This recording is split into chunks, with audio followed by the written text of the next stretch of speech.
Today, I'd like to take a moment to review 5 common problems that people have or that they encounter when stripping a floor prior to refinishing.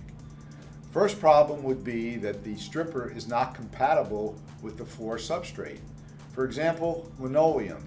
Standard floor strippers should not be used with linoleum floors because it'll affect the linoleum and eventually damage it. The second problem is proper dilution. People think with stripping of floors, as they often do with many chemicals, more is better. That is not true.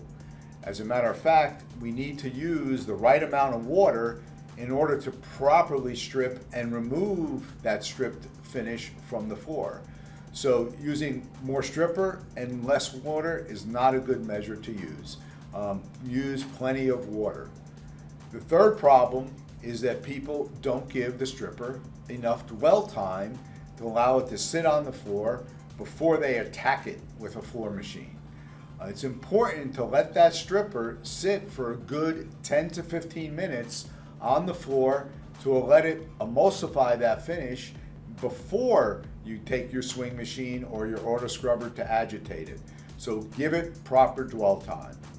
The next problem is that sometimes people want to strip too big an area of a floor, where by the time they get to a section, that stripping solution was allowed to dry on the floor.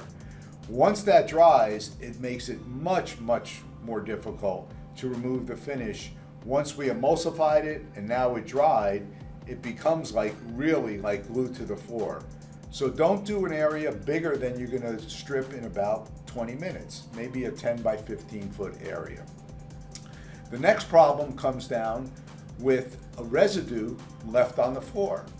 So make sure that you properly rinse that floor before you go to put finish down, or that residue that's left on the floor will not allow the finish to adhere properly to the floor. So take this into account when next time you're stripping a floor and abide by some simple rules and regulations.